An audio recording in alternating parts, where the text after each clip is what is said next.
जय हिंद मेरे प्यारे बच्चों। मेरा नाम है अर्जुन कुमार। आप लोगों का स्वागत है अर्जुन क्लासेज में। आज हम फिर कक्षा 10 की गणित की सवालों को हल कराएंगे। यह सवाल पृष्ठीय क्षेत्रफल और आयतन का है। प्रश्नावली 13.3 की दूसरी और तीसरी सवाल को आज हम इस वीडियो में हल कराएंगे। आइए सवाल को हल करते हैं। हल करने से पहले बस पढ़ लें। सवाल दूसरा क्या कह रहा है? क्रमशः 6 सेंटीमीटर 8 सेंटीमीटर और 10 सेंटीमीटर त्रिज्या वाले धातु के 3 ठोस गोलों को पिघलाकर एक बड़ा ठोस गोला बनाया जाता है। इस गोले की त्रिज्या ज्ञात कीजिए। आइए यहाँ पर हम सवाल नंबर दूसरी को करते हैं हम हल। अब सवाल में एक बार फिर से हम पढ़ेंगे और एक एक चीज को समझेंगे, उसके बाद हल करेंगे। 6 सेंटीमीटर 8 सेंटीमीटर और 10 सेंटीमीटर त्रिज्याओं वाले धातु के 3 ठोस गोलों को, मतलब क्या हुआ? 3 ठोस गोला दिया है, जिसमें से पहले ठोस गोले की त्रिज्या 6 सेंटीमीटर, दूसरे ठोस गोले की त्रिज्या 8 सेंटीमीटर, तीसरे ठोस गोले की त्रिज्या 10 सेंटीमीटर दिया गया है। इन 3 ठोस गोलों को पिघलाकर एक बड़ा ठोस गोला बनाया जाता है। मतलब क्या हुआ? 3 ठोस गोलों को पिघलाकर एक बड़ा सा ठोस गोला बनाया जाता है। इस गोले की त्रिज्या ज्ञात कीजिए। मतलब जो हमें नया गोला प्राप्त होगा, उस नए गोले की त्रिज्या ज्ञात करनी है। तो आइए सवाल को करते हैं हम हल। यहाँ पर कितना गोला है? 3 ठोस गोला है। तो पहले ठोस गोले की त्रिज्या हम मान लेंगे R1। पहले ठोस गोले की त्रिज्या हम मानेंगे R1। R1 बराबर हमारा हो जाएगा 6 सेंटीमीटर। और दूसरा क्या है? दूसरा ठोस गोला की त्रिज्या कितना है? 8 सेंटीमीटर। मतलब दूसरे गोले की त्रिज्या को मानेंगे हम R2। R2 बराबर हमारा कितना है? 8 सेंटीमीटर। और उसके बाद क्या है? तीसरे गोले की त्रिज्या क्या है? 10 सेंटीमीटर। मतलब तीसरे गोले की त्रिज्या को मानेंगे हम R3। R3 बराबर हमारा है 10 सेंटीमीटर। 10 सेंटीमीटर। यहाँ पर ये पहले गोले की त्रिज्या है, ये दूसरे गोले की त्रिज्या है, ये तीसरे गोले की त्रिज्या है। तो आपको पता ही होगा गोले का आयतन बराबर गोले का आयतन बराबर फार्मूला होता है 4/3 पाई आर क्यूब। गोले का आयतन बराबर होता है 4/3 पाई आर क्यूब। यहाँ पर कितने गोले दिए गए हैं? 3 गोले। तो हम 3 गोलों का आयतन ज्ञात करेंगे। यहाँ पर हम लिखेंगे पहले पहले गोले का पहले गोले का आयतन पहले गोले का आयतन पहले गोले के आयतन को हम V1 मानेंगे। बराबर फार्मूला हो जाएगा 4/3 पाई। आर के स्थान पे हम क्या रखेंगे? R1, क्योंकि पहले गोले की त्रिज्या को हम क्या माने हैं? R1। यहाँ पर हमारा हो जाएगा R1 क्यूब। यहाँ पर हमारा हो जाएगा 4/3 पाई। R1 का मान कितना दिया गया है? 6। यहाँ पर हमारा हो जाएगा 6 का क्यूब। 6 का क्यूब। तो उसके बाद यहाँ पर हम लिखेंगे दूसरे गोले का आयतन। दूसरे गोले का आयतन दूसरे गोले का आयतन बराबर दूसरे गोले का आयतन को हम V2 मानेंगे। बराबर फार्मूला हो जाएगा 4/3 पाई। अब दूसरे गोले की त्रिज्या हम क्या माने हैं? R2। यहाँ पर हमारा हो जाएगा R2 क्यूब। तो यहाँ पर हो जाएगा 4/3 पाई गुणते R2 मान कितना दिया गया है? 8। यहाँ पर हमारा हो जाएगा 8 का क्यूब। फिर उसके बाद हम तीसरे गोले का आयतन निकालेंगे। यहाँ पर लिखेंगे तीसरे गोले का आयतन। तीसरे गोले का आयतन। तीसरे गोले का आयतन बराबर हमारा फार्मूला हो जाएगा 4/3। यहाँ पर देखिए पाई है तो पाई, यहाँ पर त्रिज्या है, त्रिज्या में तीसरे गोले की त्रिज्या क्या माने हम r, तो यहाँ पर हमारा हो जाएगा r3। तीसरे गोले की त्रिज्या क्या माने हम r3, यहाँ पर r3 का क्यूब हो जाएगा। यहाँ पर बचेगा 4/3 पाई r3 में कितना दिया गया है 10। यहाँ पर हम लिखेंगे 10 का क्यूब। अब क्या कह रहा है सवाल में, 6 सेंटीमीटर, 8 सेंटीमीटर और 10 सेंटीमीटर त्रिज्याओं वाले धातु के 3 ठोस गोलों को पिघलाकर, मतलब इन ठोस गोलों को पिघलाकर, मतलब 3 ठोस गोले को साथ लिए होंगे, उनके बाद क्या करेंगे, उनको पिघलाए होंगे। तो यहाँ पर हम क्या करेंगे, इन 3 ठोस गोलों का हम आयतन ज्ञात करेंगे। तो यहाँ पर लिखेंगे तीनों ठोस गोलों का आयतन, तीनों ठोस गोलों का आयतन, तीनों ठोस गोलों का आयतन बराबर हो जाएगा V1 प्लस में V2 प्लस में V3 हो जाएगा। यहाँ पर देखिए V1 का मान कितना निकाले हैं हम 4/3 पाई गुणित हमारा यहाँ पर हो जाएगा 6 का क्यूब। अब प्लस में V2 का मान क्या निकाले हैं 4/3 पाई और गुणित यहाँ पर क्या है 8 का क्यूब। अब प्लस में यहाँ पर V3 का मान क्या निकाले हैं 4/3 पाई गुणित कितना हो जाएगा 10 का क्यूब। यहाँ पर देखिए आप लोग 4/3 पाई, 4/3 पाई, 4/3 पाई क्या है कॉमन, तो 4/3 पाई को हम ले लेंगे कॉमन। यहाँ पर बचेगा हमारा 6 का क्यूब। अब प्लस में 8 का क्यूब। अब प्लस में यहाँ पर हम बचेगा 10 का क्यूब। फिर उसके बाद क्या कह रहा है, 3 ठोस गोलों को पिघलाकर एक ठोस बड़ा, मतलब एक 3 ठोस गोलों को पिघलाकर एक बड़ा ठोस गोला बनाया जाता है। मतलब इन 3 ठोस गोलों को मिलाकर फिर उसके बाद पिघलाकर एक बड़ा ठोस गोला बनाया जाता है। तो यहाँ पर हमें एक नया गोला मिलेगा। तो यहाँ पर लिखेंगे माना माना माना माना नया, हमें देखिए इस नए गोले की त्रिज्या ज्ञात करें। नया ठोस माना नया ठोस गोले की त्रिज्या त्रिज्या माना नया ठोस गोले की त्रिज्या r सेंटीमीटर है। माना नया ठोस गोले की त्रिज्या r सेंटीमीटर हो तो, माना नया ठोस गोले की त्रिज्या r सेंटीमीटर हो तो, देख रहे हैं वीडियो, माना नया ठोस गोले की त्रिज्या r सेंटीमीटर हो तो, r सेंटीमीटर हो तो। अब क्या कह रहा है, 3 ठोस गोलों को पिघलाकर एक बड़ा ठोस गोला बनाया जाता है। मतलब क्या करेंगे, यहाँ पर जो 3 ठोस गोलों का आयतन दिया गया है, जो नया ठोस गोला प्राप्त हो रहा है इसके बराबर हो जाएगा। मतलब 3 ठोस गोलों को पिघलाकर मिलाएंगे, एक नया जो गोला मिलेगा उसके आयतन क्या हो जाएगा बराबर। तो यहाँ पर हम इस तरफ हल करेंगे, ऐसे लिखेंगे यहाँ पर, मतलब यहाँ पर 3 ठोस गोलों का आयतन, 3 ठोस गोलों का 3 ठोस गोलों का आयतन बराबर, 3 ठोस गोलों का आयतन बराबर जो बड़ा ठोस गोला प्राप्त हुआ है इन 3 ठोस गोलों के बराबर ही हो जाएगा। यहाँ पे लिखेंगे नए ठोस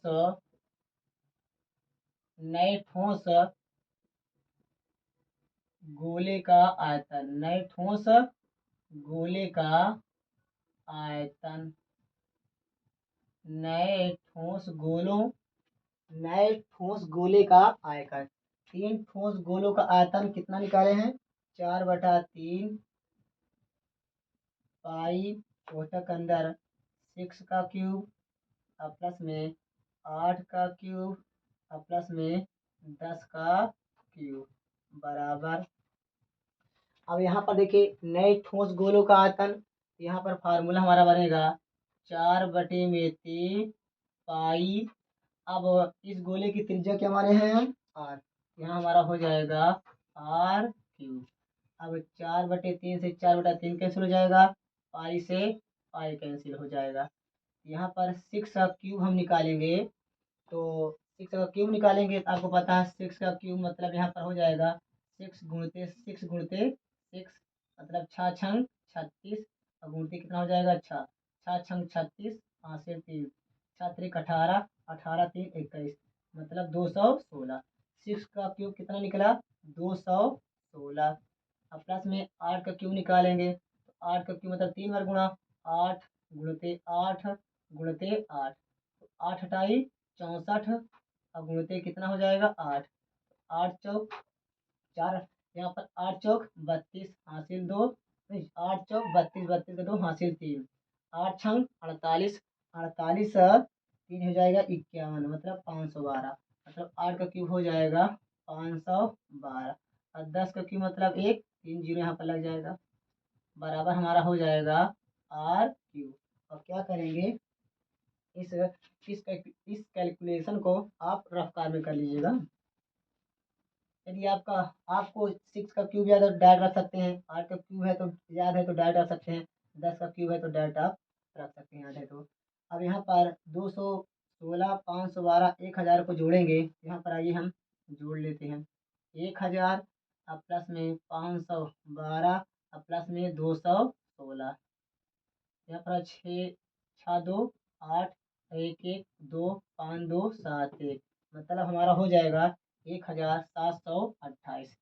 इन तीनों जो इन तीनों संख्याओं को हम जोड़ेंगे तो 1728 प्राप्त होगा बराबर हमारा हो जाएगा आर क्यूब। इसे हम लिख सकते हैं आर क्यूब बराबर 1728 हमारा 12 का क्यूब होता है। आया यहाँ पर हम निकाल लेते हैं 12 का क्यूब। 12 का क्यूब हमारा 1728 होता है मतलब 1728 होता है। यहाँ पर निकालते हैं 12 के लिए 12 गुणते 12 गुणते 12 12 बराबर में 144 गुणते क्या बचेगा 12। यहाँ पर हम क्या करेंगे 144 में 12 गुणा कर लेंगे 2 चौका 8 2 चौका 8 2 इकन्ना में 2 1 चौका 4 1 चौका 4 1 इकन्ना में 1 तो 8 8 4 12 4 2 6 1 7 1 मतलब 12 क्यूब ही हमारा 1728 होता है। यहाँ पर हम लिखेंगे 12 का होल घाते 3 और क्यूब से क्यूब कैंसिल हो जाएगा। आर बराबर हमारा हो जाएगा 12 सेंटीमीटर। आर बराबर हमारा 12 सेंटीमीटर उत्तर आ गया। क्या करें इस गोले की त्रिज्या ज्ञात की हिंदी में यहाँ पे लिखेंगे हम अतः अतः नए ठोस गोले की त्रिज्या यहाँ पे लिख देंगे गोले की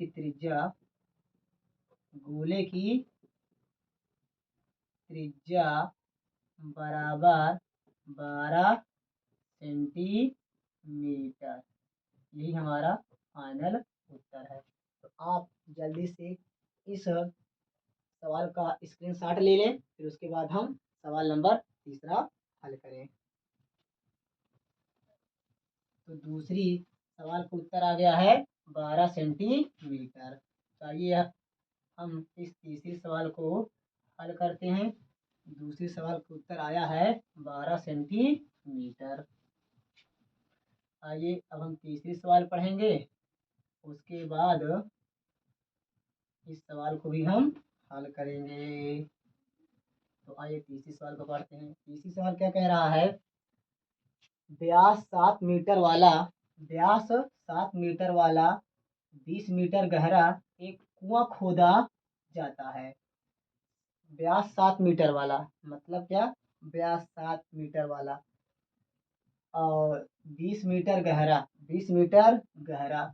एक कुआं खोदा जाता है और खोदने से निकली हुई मिट्टी को समान रूप से फैलाकर मतलब जब कुआं को खोदा जा रहा है तो कुआं को खोदा जा रहा है तो वहां से मिट्टी निकलेगी तो मिट्टी को निकाल कर क्या कर रहे हैं खोदने से निकली हुई मिट्टी को समान रूप से फैलाकर, मतलब जो कुआं खोदने में मिट्टी निकल रही है उस मिट्टी को निकाल कर और फैलाकर 22 मीटर गुणती 14 मीटर वाला एक चबूतरा बनाया गया है। मतलब जो मिट्टी निकली है कुआं खोदने से उस मिट्टी का क्या बनाया गया है, चबूतरा बनाया गया।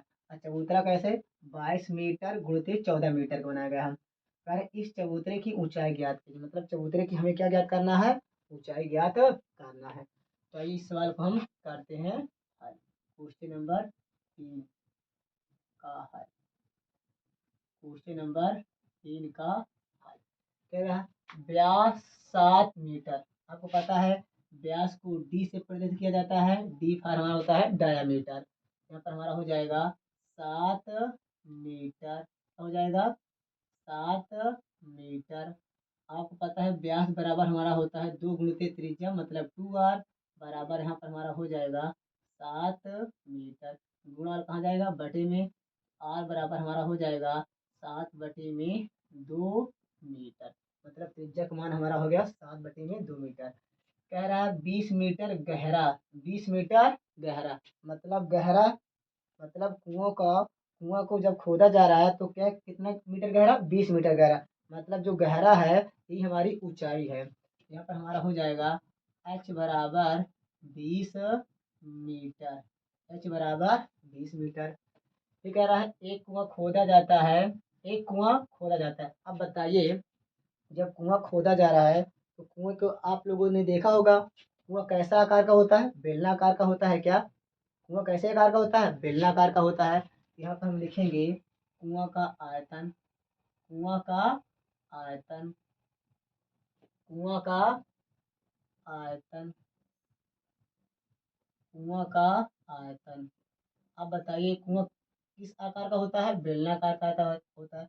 तो कुआं का आयतन बराबर, बचा बेलन का आयतन बराबर क्या होता है, पाई आर स्क्वायर एच होता है। तो वही हमारा कुआं का आयतन हो जाएगा, pi R square H, pi R square H हो जाएगा। यहाँ पर देखिए पाई, पाई का मान कितना होता है 22/7, और गुणते आर, आर का मान कितना दिया गया है 7/2। यहाँ पर वर्ग है, यहाँ पर वर्ग। ऊंचाई कितनी दी गई है 20 मीटर, कितनी दी गई 20 मीटर। यहाँ पे लिखेंगे 22/7 गुणते वर्ग है, कितनी बार गुणा करेंगे हम, 2 बार गुणा करेंगे। इसे लिखेंगे 7/2 गुणते 7/2 गुणते क्या है 20 है। अब 7 से 7 क्या हो जाएगा, कैंसिल हो जाएगा। फिर उसके बाद 2 दहम्मा 20 हो जाएगा। फिर उसके बाद 2 पंचे 10 हो जाएगा। यहाँ पर बचेगा 22 गुणते 7 गुणते 5। यहाँ पर बचेगा 22 गुणते 7 गुणते 5। इसे हम यहीं पर रहने देते हैं। अब आयतन का मात्रा क्या होता है, यहाँ पर मीटर यूज किया गया है तो हमारा हो जाएगा मीटर क्यूब हो जाएगा। फिर उसके बाद क्या कह रहा है, कुआं खोदा जाता है और खोदने से निकाली हुई मिट्टी समान रूप से फैलाकर, मतलब कुआं से जितनी मिट्टी निकल रही है सारी की सारी मिट्टी को मिलाकर क्या एक चबूतरा बनाया जाता है। मतलब जितनी मिट्टी निकली है उन सभी मिट्टी का उन सभी मिट्टी को मिलाकर एक चबूतरा बनाया जाता है। तो चबूतरे की क्या कह रहा है, जो शुरुआती दौर दिया रहता है वह लंबाई होता है, फिर उसके बाद क्या होता है चौड़ाई होता है, फिर गुणित में यदि होता है तो ऊंचाई होता है। मतलब लंबाई का मान दिया गया है, चौड़ाई का मान दिया गया है, कह रहा है चबूतर बनाएगा तो इस चबूतरे की ऊंचाई, मतलब चबूतरे की ऊंचाई पूछ रहा है। यहाँ पे लिखेंगे माना माना चबूतरे की ऊंचाई, चबूतरे की ऊंचाई, माना चबूतरे की ऊंचाई h मीटर हो, तो h मीटर हो। अब यहाँ पे लिखेंगे क्या, ये क्या है लंबाई है, ये क्या है चौड़ाई है। यहाँ पे लिखेंगे हम लंबाई बराबर कितना दिया गया है 22 मीटर, 22 मीटर। ये क्या है चौड़ाई है, यहाँ पे लिखेंगे चौड़ाई बराबर हमारा हो जाएगा 14 मीटर। उसके बाद हम याद कर लेंगे चबूतरे का आयतन। यहाँ पे लिखेंगे हम चबूतरा का आयतन, चबूतरा का आयतन फार्मूला क्या हो जाएगा? आप चबूतरा देखे ही होंगे, चबूतरा किस आकार का होता है? ऐसे बना होता है क्या? मतलब चबूतरा का आयतन फार्मूला हमारा हो जाएगा लंबाई गुणते चौड़ाई गुणते ऊंचाई गुणते ऊंचाई। यहाँ पर देखिए लंबाई कितना दिया गया है 22, चौड़ाई कितना दिया गया है 14, और गुणते ऊंचाई, ऊंचाई हम याद करनी है, ऊंचाई के माने हम h। देखते हैं या वीडियो में साफ दिखाई दे रहा है कहीं नीचे? साफ दिखाई दे रहा है। आगे आगे हल करते हैं। चबूतरा का आयतन बराबर 22 गुणते 14 गुणते h। अब इस तरफ आइए, इस सवाल को हम हल करते हैं। क्या हुआ, जो कुआं खोदा गया उससे जो मिट्टी निकली है उतनी मिट्टी से ही हमारा क्या बनेगा? चबूतरा बनेगा। मतलब जो चबूतरा का आयतन होगा, जो कुआं खोदा गया उसके आयतन क्या हो जाएगा? बराबर। यहाँ पे लिखेंगे कुआं का आयतन बराबर कुआं का आयतन बराबर कुआं का आयतन बराबर हमारा चबूतरा का आयतन। यहाँ पे लिखेंगे हम चबूतरा का आयतन, चबूतरा का आयतन। अब यहाँ पर देखिए हम कुआं का आयतन कितना निकाले हैं? 22 गुणते 7 गुणते 5 बराबर चबूतरा का आयतन हम कितना निकाले हैं? 22 गुणते 14 गुणते h। अब यहाँ देखिए 22 से 22 क्या हो जाएगा? कैंसिल हो जाएगा। गुणा वाला कहाँ चला जाए? बटे में। 7 गुणते 5 बटे में कितना हो जाएगा? 14 बराबर h। 7 × 9 = 7 दूना 14, मतलब हमारा हो जाएगा 5/2 बराबर h। h बराबर में 5 का आधा कितना होता है? हमारा होता है 2.5। यहाँ पर लिखेंगे हम मीटर। हमें क्या कह रहा है? चबूतरे की ऊंचाई ज्ञात हो गई 2.5 मीटर। यहाँ पर लिखेंगे हम अतः चबूतरे की ऊंचाई चबूतरे की ऊंचाई चबूतरे की ऊंचाई बराबर हमारा हो जाएगा 2.5 मीटर। यही हमारा क्या हो जाएगा? फाइनल उत्तर। तो पृष्ठीय क्षेत्रफल और उसके आयतन की 13.3 प्रश्न मिलेगी। दूसरी और तीसरी सवाल हल हो गई। कृपया इस सवाल को, ये दोनों सवाल को आप लोग 1-2 बार प्रैक्टिस जरूर कर लीजिएगा।